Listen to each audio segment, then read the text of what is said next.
ஆண்டவர் உங்களுக்கு என்ன வசனம் சொல்றார் தெரியுமா? 143 சங்கீதம் 10 வசனம். உம்முடைய நல்ல ஆவி என்னை செம்மையான வழியிலே நடத்துவாராக. நீரே என்னுடைய தேவன், உம்முடைய நல்ல ஆவி என்னை செம்மையான வழியிலே நடத்துவாராக. அதாவது பரிசுத்த ஆவியானவர் என்னோடு பேசி என்னை வழி நடத்துவாராக என்று ஒரு அழகான ஜெபத்தை தேவ மனிதர் செய்கிறார். இந்த ஜெபத்தில் ஒரு வார்த்தை எழுதப்பட்டிருக்கிறது, உங்களுக்கு பிரயோஜனமாயிருக்கும். A man prayed, ஒரு மனிதன் ஜெபிக்கிறான். And at first he thought that prayer was a talking. ஜெபம்னா ஆண்டவரோடு பேசுறது, ஆண்டோட அது தார இது தான்னு கேட்கறது, இதுதான் ஜெபம்னு நினைத்தான். But he became more and more quiet until the end. He realized that prayer is listening. அதன் பிறகு தேவ சமூகத்தில் காத்திருந்து பழகி கடைசியில் ஒன்று கண்டுபிடித்தான். ஜெபம் என்பது தேவன் சொல்லுவதை கவனிப்பது, listening the word of God, தேவன் சொல்லுவதை கேட்பது என்பதை அறிந்து கொண்டான். ஜெபம் என்பது வெறுமன ஆண்டவர்கிட்ட கேட்பது மாத்திரல்ல, ஆண்டவர் என்ன சொல்லுகிறார் என்பதை நாம் கேட்பது, நாம் கவனிப்பது. அப்போ இங்கே பக்தன் சொல்லுகிறார், உம்முடைய நல்ல ஆவி என்னை செம்மையான வழியிலே நடத்துவாராக.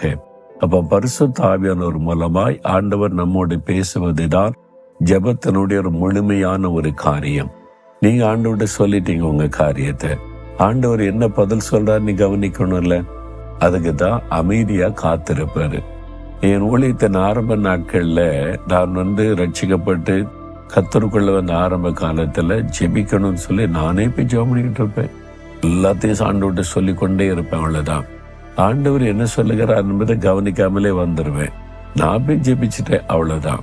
ஆனா ஆண்டவர் என்ன பதில் கொடுத்தா தெரியாது. கொஞ்ச காலத்திற்கு பிறகுதான் நான் இதை விளங்கி கொண்டேன்.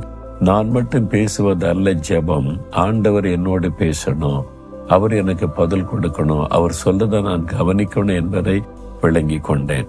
இப்ப நான் பாத்தீங்கன்னா ஆண்டோட ஜெபிக்க போன விசாரிப்பாரு, ஆண்டவரே நான் என்ன செய்யணும், இது கொண்டு என்கிட்ட என்ன பேச விரும்புறீங்க, இந்த வசனத்தை கொண்டு எனக்கு என்ன சொல்ல விரும்புறீங்க எனக்கு சொல்லுங்க.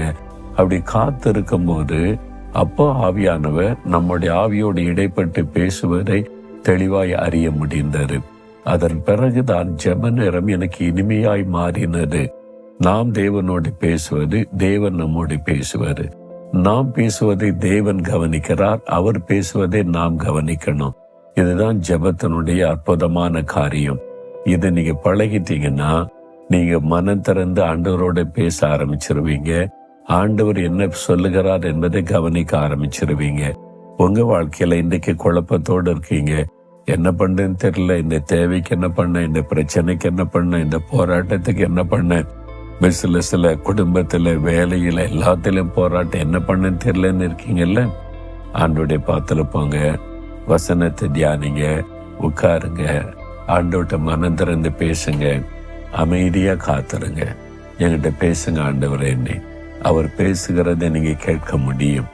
நீங்க என்கிட்டலாம் பேச மாட்டாரு அப்படின்னு நீங்க நினைக்கிறதுனாலதான் ஆண்டவுடைய குரலை கேட்க முடியல. அவர் யாரையுமே அற்பமா நினைக்க மாட்டார். உங்ககிட்ட நியாயம் பேசணும் அப்படின்லாம் சொல்ல மாட்டார். ரொம்ப அன்பான ஒரு ஆண்டவர் இயேசு கிறிஸ்து. நாம எனக்கு ஆண்டவரே பேசுறதுக்கு எனக்கு என்ன தகுதி இருக்கு அப்படின்லாம் சில நினைக்கிறோம்ல, அதுதான் உண்மையான தகுதியே. நான் தகுதியில நீ உணர்ந்துட்டா உங்களோட அவர் நெருங்கி பழக ஆரம்பிச்சிருவார். அவ்வளவு அற்புதமான ஆண்டவர். தாழ்மை உள்ளவர்களுக்கு கிருபை தருவார். நான் ரொம்ப பக்தியாகணும் அப்படி இப்படின்னு நீங்க ஆவிக்குரிய பெருமை பேசுனீங்கன்னா உங்களை விட்டு ஆண்டவர் விலகி நிற்பார். பெருமை உள்ளவர்களுக்கு எதிர்த்து நிற்கிற தேவன். ஆண்டவரே எனக்கு என்ன தகுதி இருக்குது, நீர் எவ்வளவு பெரிய தேவன், என்கிட்டலாம் நீங்க பேசுவதற்கு நான் தகுதி உள்ளவன் அல்லன்னு உங்களை தாழ்த்திட்டா உங்களை நெருங்கி வந்து உங்களோட பேசுவார். அவ்வளவு அற்புதமான ஆண்டவர். இதுதான் நான் கற்றுக்கொண்ட காரியம். அவர் சொல்றதை கவனிப்பீங்களா? இன்னைக்கு போங்க, ஆண்டோடைய பாத்துல உட்காருங்க. உங்களுடைய பிரச்சனைக்கு பதில் அவர்கிட்ட இருக்குது, உங்களுடைய காரியத்திற்கு பதில் அவர்கிட்ட இருக்குது.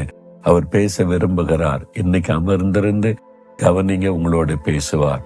ஆண்டவரே, நாங்க பேசுறத நீங்க கவனிக்கிறீங்க, நீங்க பேசுறத நாங்க கவனிக்கணுமே, எனக்கு அந்த கிருபை தாரும், என்னோடு பேசும்.